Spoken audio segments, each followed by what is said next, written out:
Let's go do like advanced thing, more endgames then. Let's do one more course, okay? King opposition. What is this?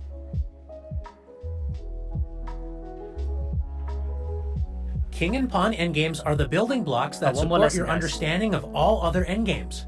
Once you understand these Super endgames, you will know when it is good to trade all of your With most of these endgames, the idea is just to cut off squares, push your opponent's king to the other side of the board, and deliver check with the final move.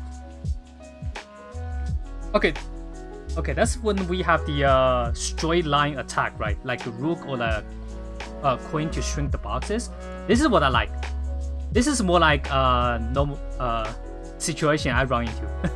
I have a pawn, but I don't know how to protect it. Let's go take a look. your pieces and enter the endgame, and when you must do your best to avoid it. The most important of these king and pawn endgames to first learn is the king and pawn versus king endgame. Knowing the rules of this endgame will bring you many victories, And also in can endgames, also the help king you is draw the finally a game, king. beating Yeah. a pawn down. King is really, How really can strong. we tell if a position is a win or a draw? The key is the idea of opposition. In this position, both kings are battling for the key squares c6, d6, and e6. White wants to move the king to one of these squares to help advance the pawn, and of course, black will do anything possible to prevent this. White could advance the king to f6, but then black would play king d6 and win white's pawn. Yeah.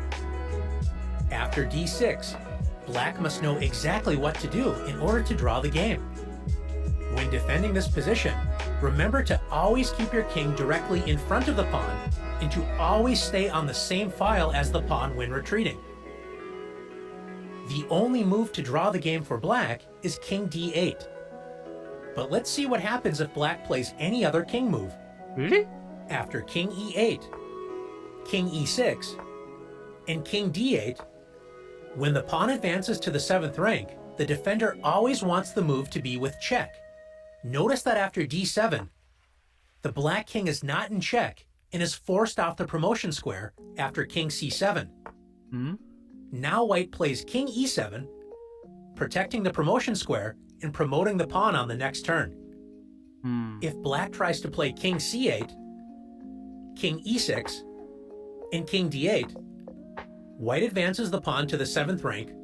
In the opening, the king worse than the pawn, but in the endgame, the better king wins. Yeah, that's probably because like, as the game progresses, all your important pieces are like, this is like diminishing, right? So in the end, it's like there's really not a good piece than a king that can attack like all surrounding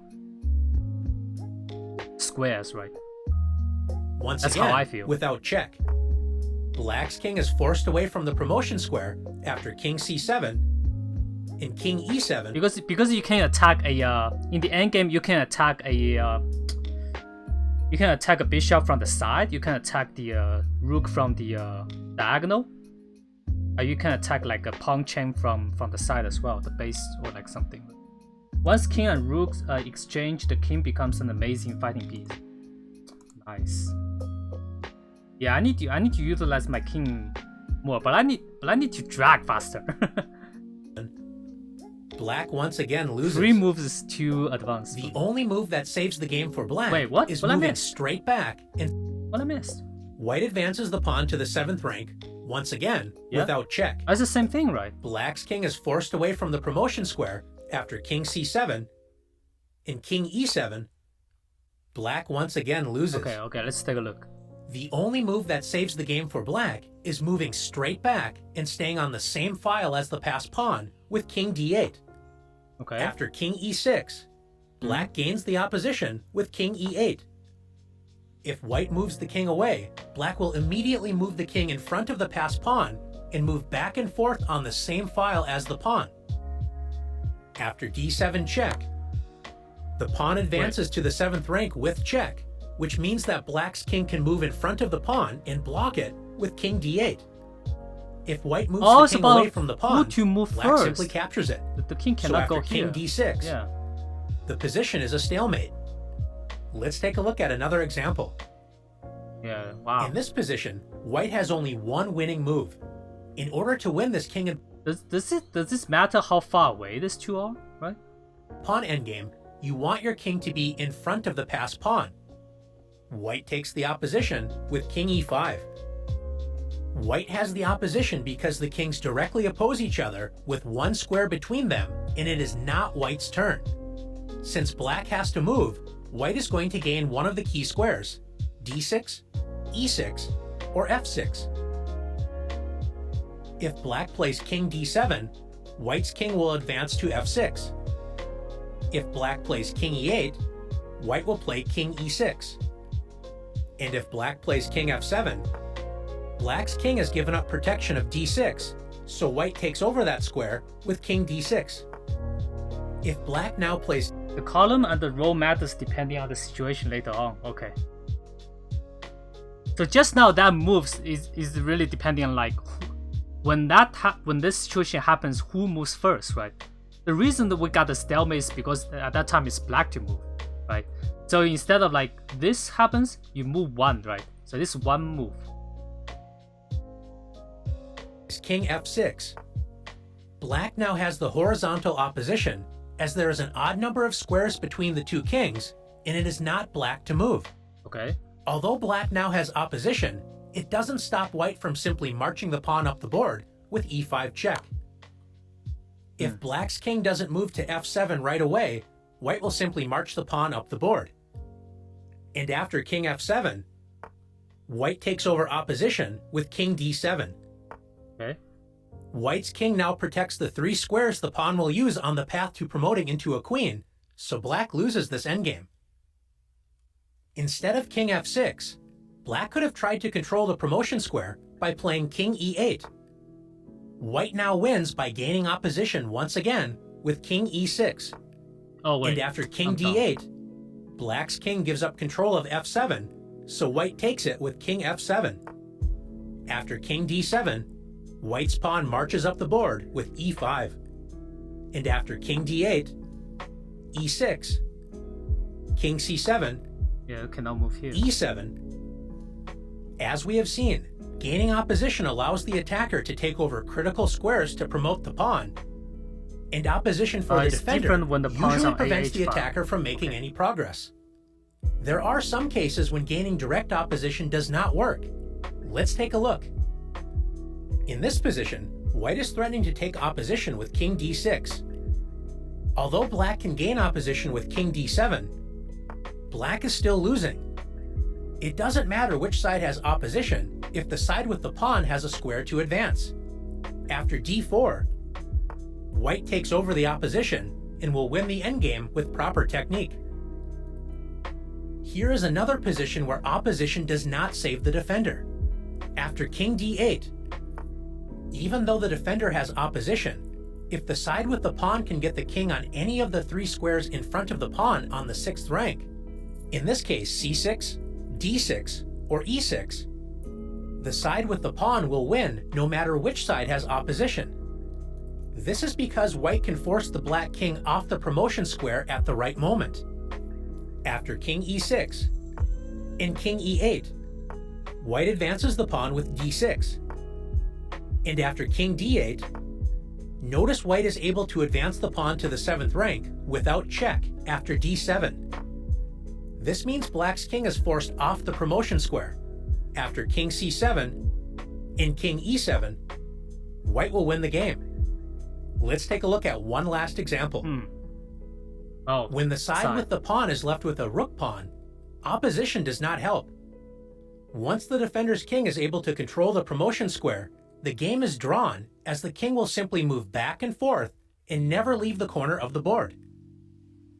After king a6, white has direct opposition, but notice that after king b8, opposition did not give the king a key square to use to move forward and escort the pawn, which is the point of opposition. After king b6, king a8, a6, king b8, a7 check, king a8, king a6, black draws the game with stalemate. Direct opposition can be a tricky idea to learn, but once you understand it, you'll be winning or drawing games without a second thought. I only Now learned the it's your turn to concept, but practice direct opposition. okay, this is where we're gonna fail horribly. I think we need a little bit of calculation here, right? Black has one move that draws. Can you find it? Oh, we learned this one, right? Let's say this one happens and that. What we're gonna do?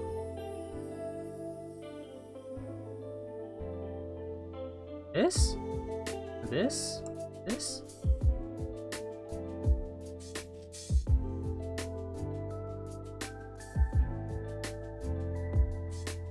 Wait. I'm confused. But this is the move, right? Okay. Oh god.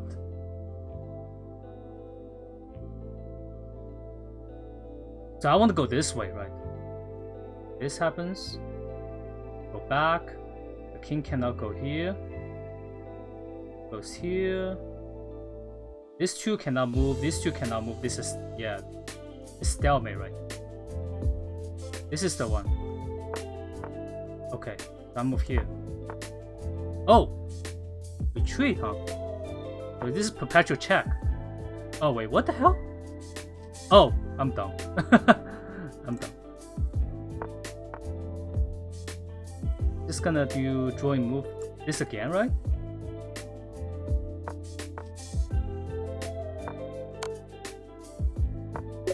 There you go. So there's only one good white move is here, but that's stalemate. If it moves away, I take it, right? So it's true anyway. Can white win this endgame? Find the winning move. Wait, what? Ah, dude, this again. I think the first move is stay in front of the pawn, right? And then we just mimic the move of the king. So basically, we take a look at once the king moves, which block it loses protection, we move right into it, right? Okay, so this block is losing the protection. I'll do it here. So now we move the pawn. Wait, actually, let me double check.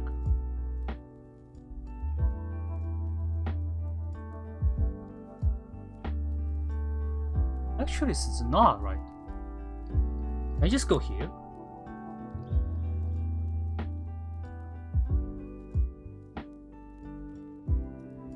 If I go here, the king goes here, move again, back here.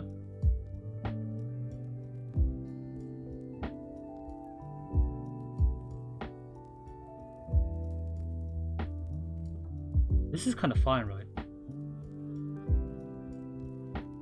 Am I missing something? Oh.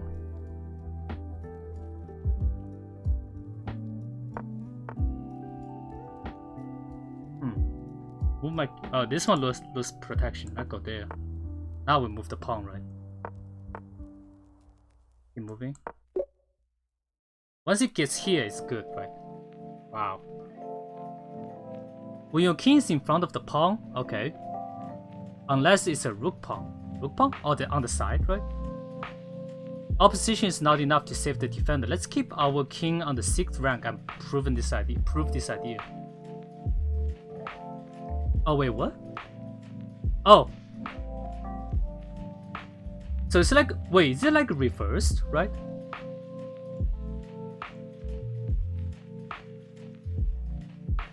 So if it's on the rook side, on the side file, what usually works doesn't work, and what doesn't work normally works, right? So okay, let's keep the king on the 6th rank and prove this idea. Let's go here. Oh.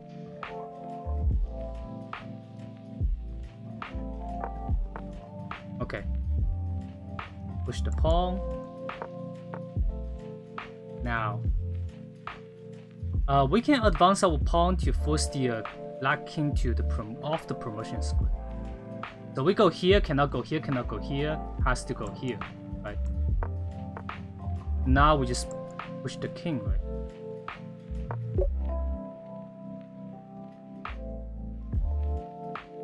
Okay, in this race to the promotion square, can you find a winning move for white?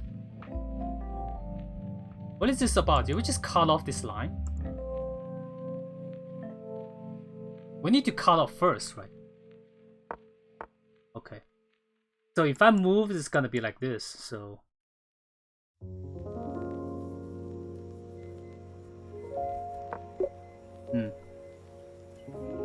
So once we protect this one, we can just move the pawn, really, right?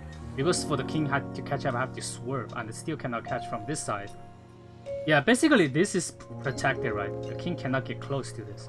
Once the rook gets into this box, we are fine, right? Okay, wow, why we got rook here? What the hell? In this position, can you find a move for black? I'm playing black. Okay, that forces a winning king and a pawn endgame.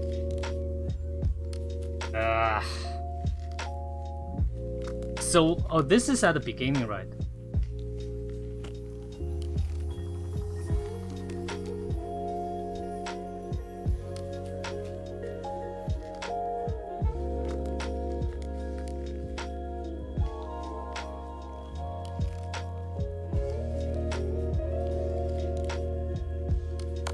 Wait, what?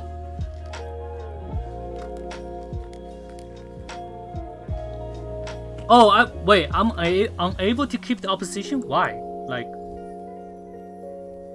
Okay, once the king is here, I go here. Protect these three.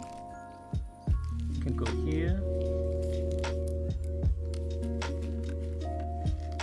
Oh, you just go back, huh? Oh, God.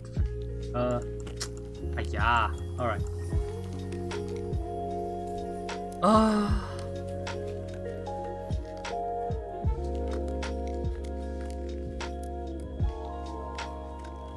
So what is this then?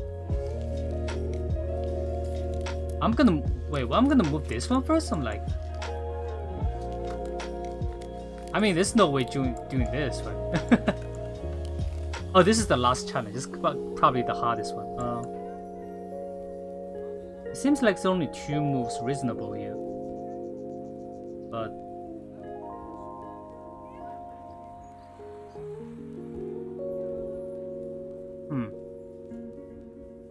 winning king and pawn endgame. So we're gonna use this to threaten it, and this happens. Isn't that the same? Oh, but this one's like 1 block away.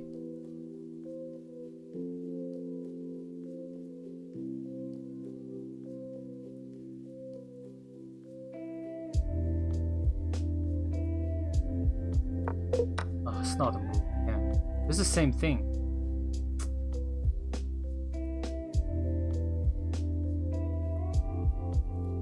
Wow, I'm kind of confused about this one. Is it really gonna be this one? Let's take a look at the hint.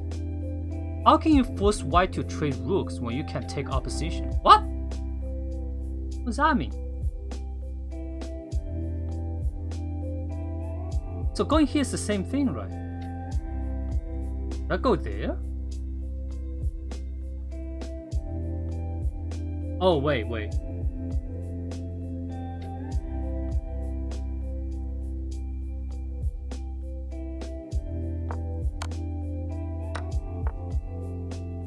Yeah, don't use that. Okay. Black's only winning move is...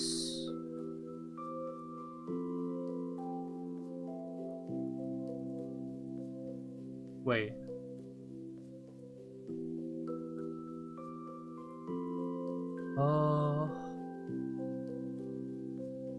It's only 2 moves here. Oh wait, I can jump this. I can jump 2 of these, but is there a point doing that? It goes back, right?